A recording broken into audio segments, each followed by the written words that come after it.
What's going on, guys? It's Steve. So Jimmy Buckets, my man Jimmy Butler over there in Chicago, he's having an incredible season. He's averaging 25 points per game, 7 rebounds a game, 4 assists per game. He's shooting 88% from the free throw line, 35% from 3, and 47% from the field. So he's pretty efficient. He's a pretty good defender. He's a pretty good scorer. He's a pretty solid passer, playmaker, rebounder. He can steal the basketball. He's averaging 1+ assists per game.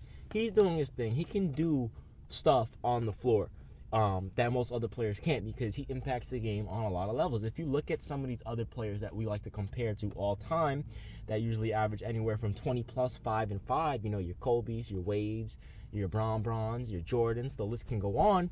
He's averaging these numbers right now, but obviously it's not for his career like those other players. But this season he's averaging 25, 7, and 4, and he's really efficient with it, which is really good.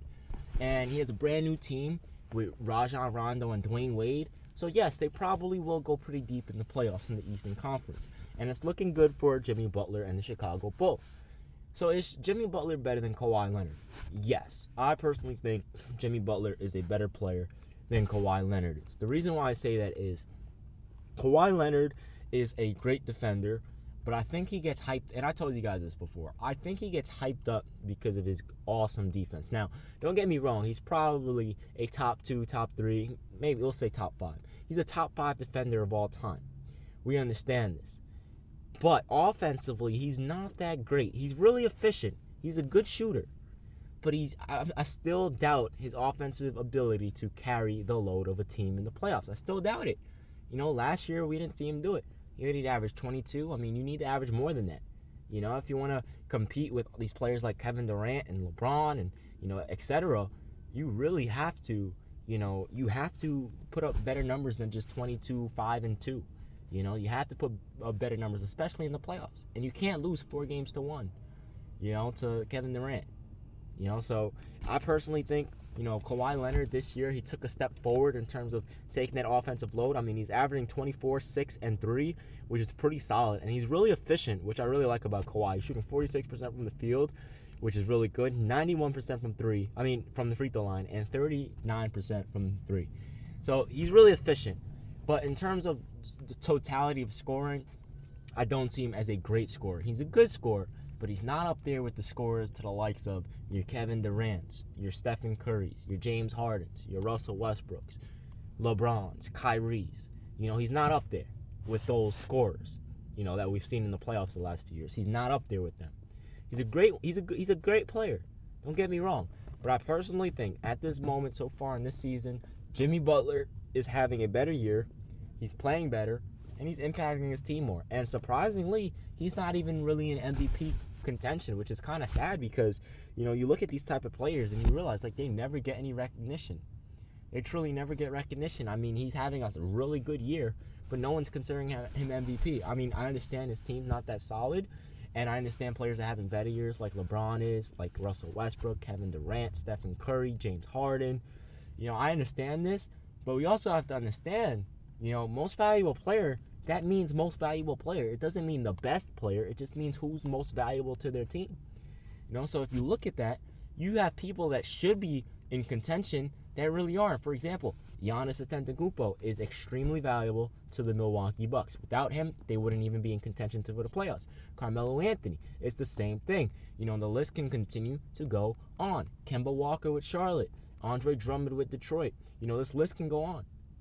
So when you think about it that way, it's like, it's weird, because when you look at most valuable players, first you have to look at what they mean to the team. So if you really want to look at that, Kevin Durant, he's valuable, but they did the same thing without him last year. So how valuable is he? You see, you can always twist things and look at things differently. So this is what, I kind of don't understand about the most valuable player award. And it kind of gets me upset, because it's unfair to a lot of players that actually do deserve it. You do deserve it. There should be 2 different awards. The best player award, which, by the way, LeBron James would have won for 7 straight years. Or the most valuable player award, which, by the way, LeBron James should have won for 7 straight years. There should be 2 separate awards. And if that happened, I think it would be better. I think the league would be better off with 2 separate awards. Imagine an award for the best player award. Let's go back to 2000. Let's start off at 2006. Okay. Nah, that's a little deep. Let's start off with 2009. The Best Player Award. Who was the best player in 2008, 2009? LeBron, Kobe, D. Wade, Carmelo, Timmy, Dirk, Steve Nash, Stoudemire. All of these players come into consideration. And now when you look at 2010, LeBron, 2010, 2011, LeBron, Derrick Rose, the list can go on. 2011-12, the same thing. 2012-2013, same thing. 2013-14, it's the same thing. So there will be some players that might get the both awards the same year. For example, LeBron possibly could have got it for both years.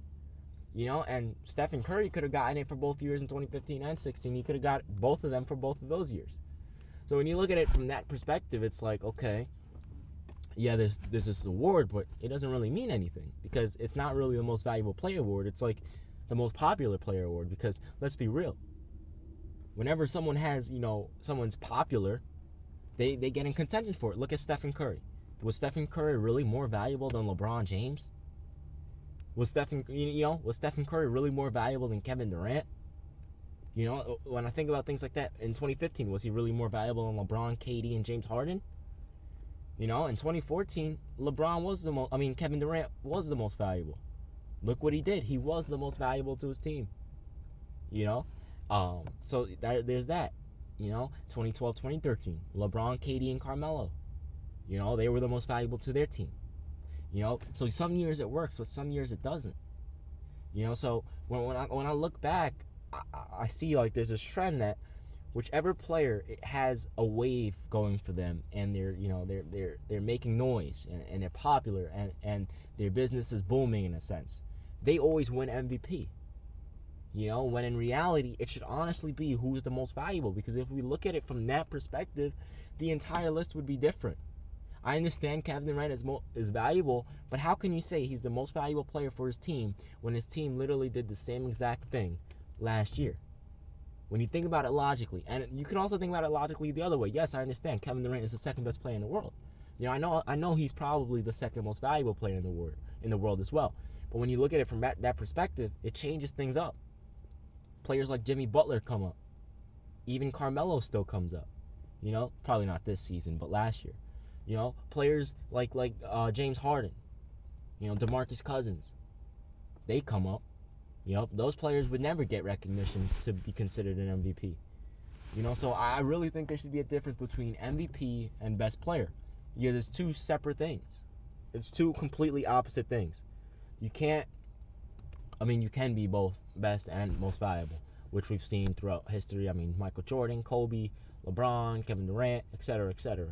But in terms of being best and most valuable, the chances of that happening are slim because not many players could do it, especially nowadays. Because even, let's say Stephen Curry was most valuable to his team in 2015-16, which he probably could have been, right? Let's say he was, right? That doesn't mean he was the best player. LeBron proved to him, like, look, you're good, but, I'm still the king, So when you look at it from that perspective, it's like, you know what, wait a minute. Maybe, just maybe, this MVP award isn't a real thing. When you look at it from that perspective. I know I look at it from a weird perspective, but that's just the way I view things. It's different. I just don't see how some people can say that Jimmy Butler doesn't deserve to be a most valuable player. He truly does. He deserves to be in contention to be a most valuable player.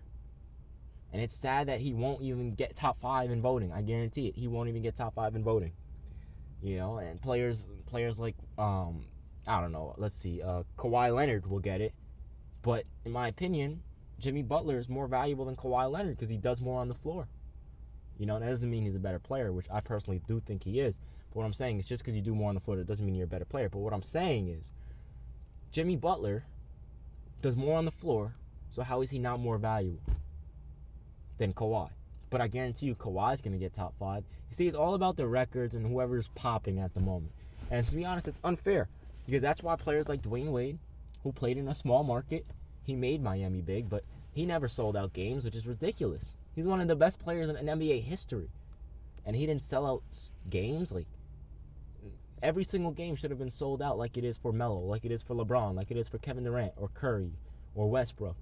Or James Harden even. It should be like that. Every game should be, even Dirk. Nowitzki now is still selling out games. Like, every game should be sold out for Dwyane Wade, but it wasn't like that. And that just shows you, like, if you're not really popular, you can be good as hell, but if you're not really popular, it doesn't matter.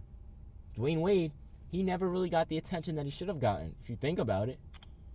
He was top 5 in the world for 10 years, and he never really got recognition. Never really got recognition.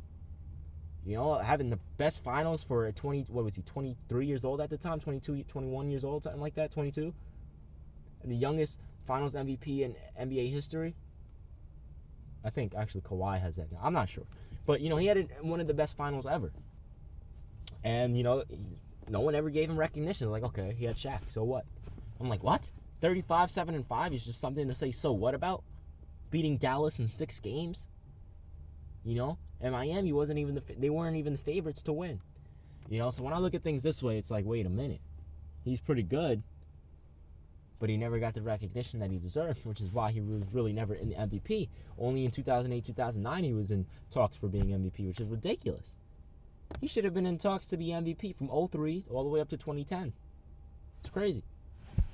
Anyway, guys, I'm out of here. Let me know what you guys think. You guys think there should be 2 different awards, an MVP award, and then, a Best Player award? I personally think there should be. Anyway, I'm out of here. Let me know what you guys think in the comment section below. It's with Steve. Peace.